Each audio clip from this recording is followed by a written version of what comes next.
En la cúspide de su poder, las órdenes de batalla más secretas de un general romano no provenían de sus espías, sino de los susurros de una cierva blanca que lo seguía a todas partes. Este animal, según en un regalo divino, fue el arma secreta que unió a las feroces tribus de Hispania bajo su mando. ¿Cómo pudo un hombre, un exiliado proscrito por Roma, usar un simple animal para forjar un ejército tan temible que hizo temblar a la propia república?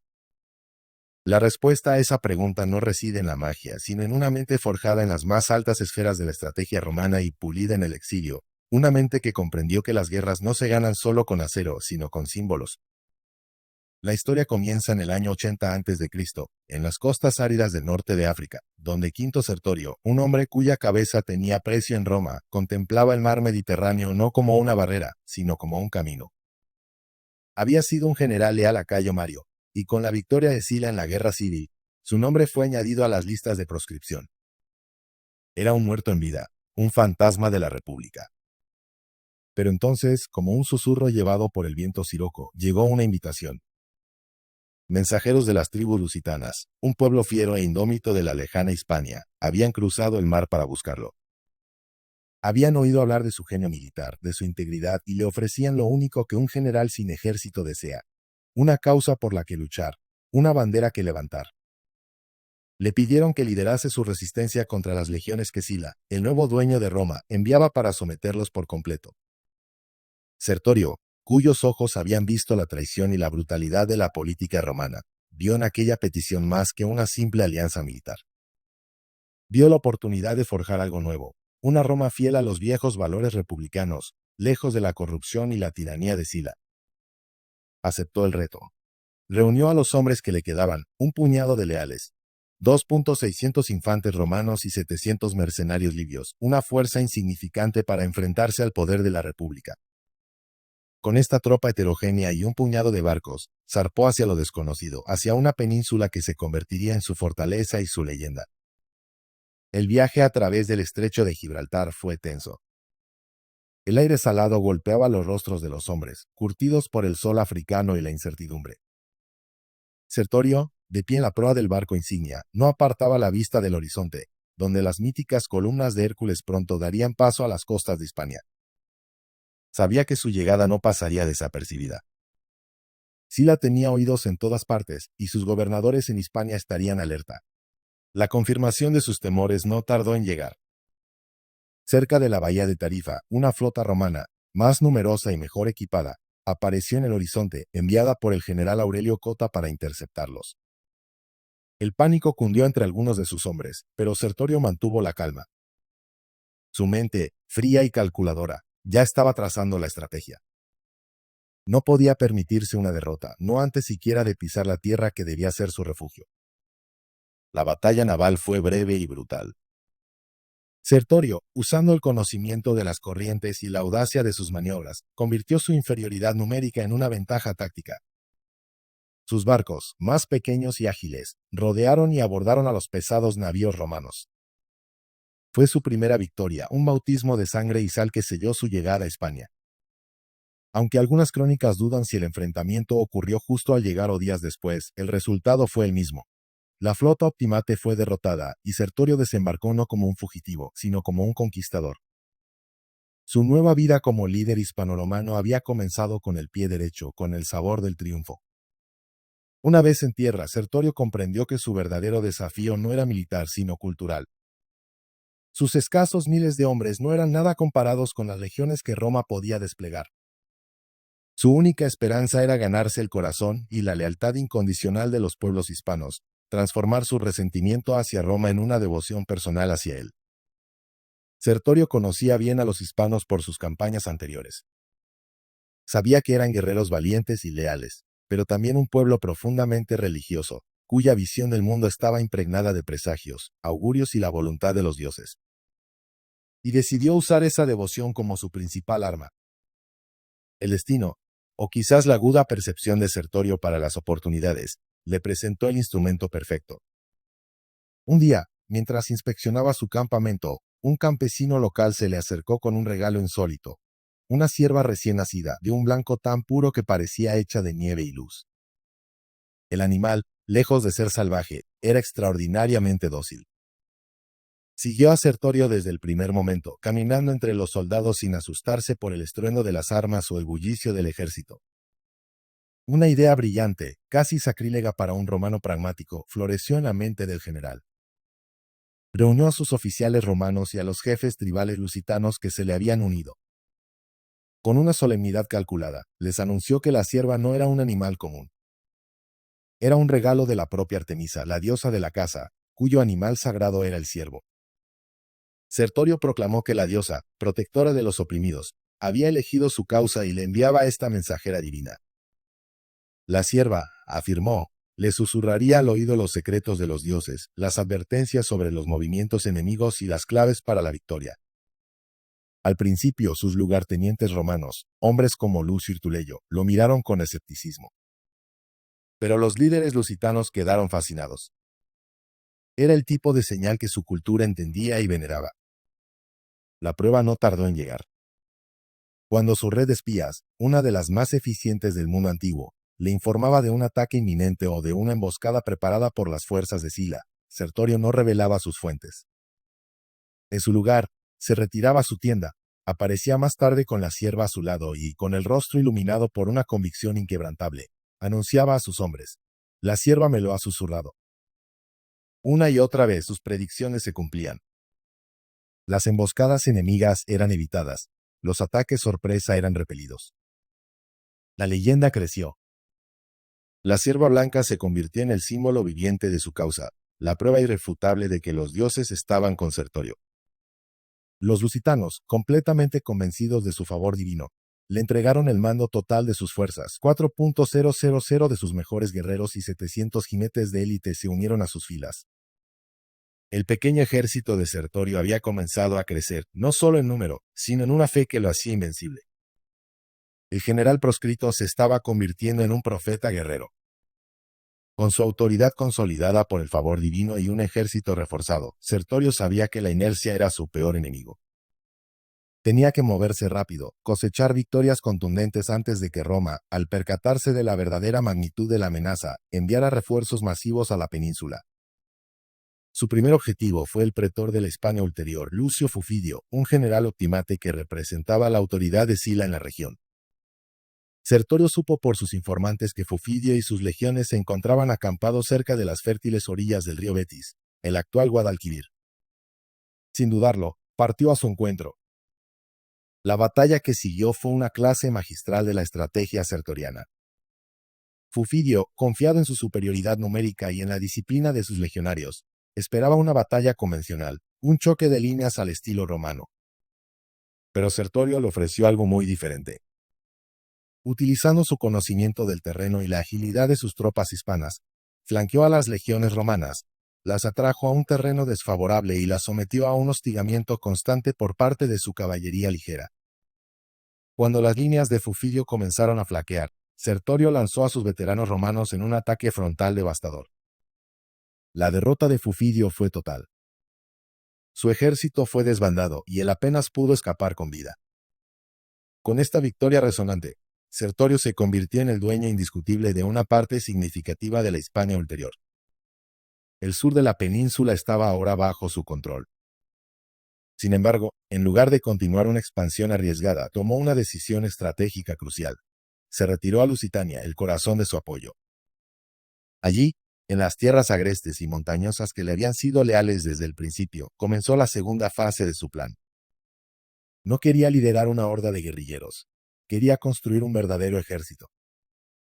Comenzó a entrenar a sus aliados hispanos bajo la estricta disciplina de las legiones romanas.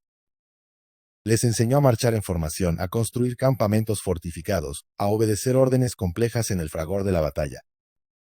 Su objetivo era dotarlos de la organización, la moral y la experiencia necesarias para poder enfrentarse en un futuro a las mejores legiones de Sila en campo abierto y derrotarlas en su propio juego. La noticia de la derrota de Fufidio y el creciente poder de Sertorio llegaron a Roma como un trueno en un día despejado. Sila, ahora dictador perpetuo, comprendió que la rebelión en Hispania no era un simple levantamiento tribal, sino una amenaza liderada por uno de sus más capaces enemigos. En el año 79 a.C., decidió tomar cartas en el asunto.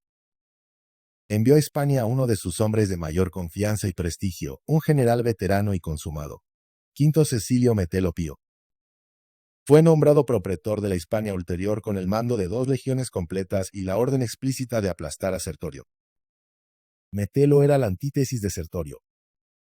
Mientras Sertorio era audaz e innovador, Metelo era metódico, cauteloso y un firme creyente en la ortodoxia militar romana. Al poco de llegar, puso en marcha su plan. Su primer objetivo fue la ciudad de la Cóbriga, un importante enclave que había declarado su lealtad a Sertorio.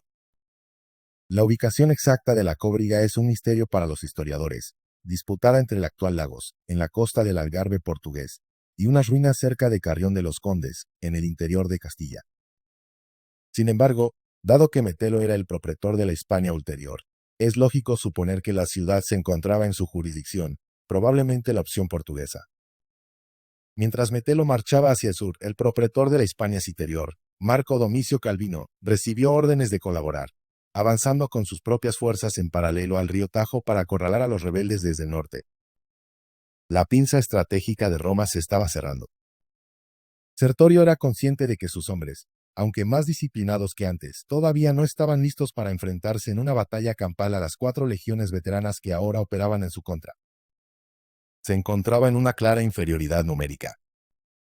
Por tanto, decidió emular al más grande de los héroes lusitanos, Viriato, e iniciar una guerra de guerrillas a gran escala. La clave de esta estrategia era la inteligencia. La red de espías de Sertorio era tan eficaz que parecía omnisciente. Se cuenta que la cautela de Metelo Pío rayaba en la paranoia. Cuando uno de sus tribunos militares le preguntó por sus planes, Metelo le respondió con aspereza: «Si creyera que mi propia túnica sabe lo que pienso, me la quitaría ahora mismo y la arrojaría al fuego». Pero de nada servía tal prevención, porque Sertorio siempre parecía saberlo todo. Para contrarrestar la amenaza de Calvino en el norte, Sertorio envió a uno de sus mejores lugartenientes, Lucio Irtuleyo, con un destacamento. Irtuleyo no buscó una batalla decisiva, sino que hostigó sin descanso a las fuerzas de Calvino, atacando sus líneas de suministro y desvaneciéndose en el terreno, hasta que lo derrotó y lo forzó a una humillante retirada hacia la Citerior. Mientras tanto, Sertorio se preparaba para enfrentarse al propio Metelo, el pez gordo, en la partida de ajedrez que se jugaría en torno a los muros de la Cóbriga. Metelo Pío llegó a las afueras de la Cóbriga con la confianza de un general que tiene la partida ganada antes de empezar. Su plan era simple, elegante y, en teoría, infalible. Había observado que la ciudad solo tenía un pozo de agua dentro de sus murallas, siendo su principal fuente de suministro los arroyos y manantiales del exterior. Su estrategia consistiría en establecer un cerco férreo, cortar el acceso al agua y esperar a que la sed obligara a la ciudad a rendirse. Estaba tan seguro de la rapidez de su victoria que solo había llevado raciones para 5 días. Calculaba que, sin agua, la Cóbriga caería en 2. Fue su primer gran error, basado en una subestimación fatal de su adversario. Sertorio, gracias a su red de inteligencia y, según la leyenda que él mismo promovía, a los susurros de su sierva blanca, conocía perfectamente las intenciones de Metelo. Antes de que el ejército optimate llegara siquiera a la región, Sertorio ya había actuado. Organizó una operación logística secreta y audaz. Compró 2000 odres y vasijas de cuero, los llenó de agua en fuentes lejanas y los hizo llegar a la ciudad por caminos ocultos, transportados por sus aliados locales que conocían cada sendero y cada barranco. Cuando Metelo llegó y estableció su asedio, los habitantes de la Cóbriga ya tenían sus cisternas y depósitos repletos de agua. Pasaron 2 días. Luego 3. Y en la ciudad no había la menor señal de rendición. Metelo, perplejo y furioso, comprendió que había sido burlado. Sus raciones se agotaban y se enfrentaba a la perspectiva de tener que sostener un asedio largo e imprevisto. Cometió entonces su segundo error. Despachó a una legión entera, bajo el mando del legado Aquinco, con la misión de buscar suministros en las aldeas cercanas para poder mantener el asedio. Error fatal. Sertorio, que había estado esperando precisamente ese movimiento, tenía una emboscada preparada. Con una fuerza de 2.000 hombres, ocupó las alturas de un desfiladero estrecho por el que la legión romana debía pasar. Cuando los legionarios de Quinco, cargados con provisiones y marchando en una columna extendida y vulnerable, entraron en la trampa, Sertorio dio la señal. Una lluvia de rocas y proyectiles cayó desde las alturas, sembrando el caos y la muerte. Acto seguido, los hombres de Sertorio cargaron desde todos los flancos. La legión, atrapada en el desfiladero sin espacio para formar sus líneas de batalla, fue masacrada. La mayoría de sus hombres fueron asesinados o capturados, y solo unos pocos lograron escapar para llevar la terrible noticia a Metelo. La derrota fue devastadora y humillante. Metelo Pío, el gran general de Sila, había perdido una legión entera sin siquiera ver a su enemigo.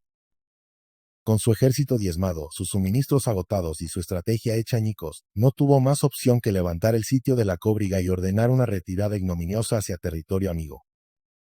La guerra comenzaba extraordinariamente bien para Sertorio.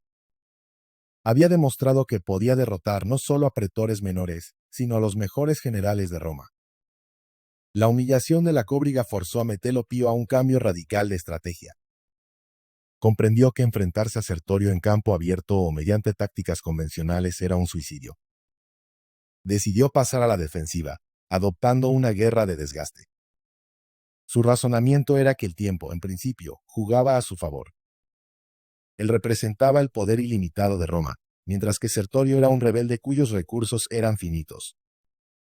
Metelo se dedicó a reforzar la frontera con Lusitania, construyendo una red de fuertes y campamentos fortificados desde los que poder controlar el territorio y detener las incursiones de Sertorio.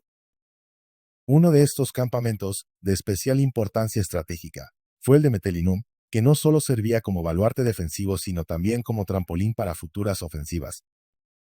Con el tiempo, este campamento militar se convertiría en una colonia y daría lugar a la actual ciudad de Medellín, en Extremadura.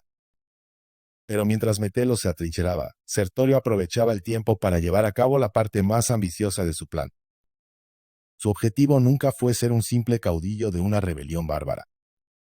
Él era romano, y su sueño era recrear una república romana en el exilio, una entidad política legítima que pudiera, algún día, regresar y reclamar la verdadera Roma. Quería construir una Roma paralela, libre de la tiranía de Sila. Con esta idea en mente, Sertorio fundó su propio senado en Hispania, compuesto por 300 miembros, la mayoría exiliados romanos de su facción que habían acudido a unirse a su causa.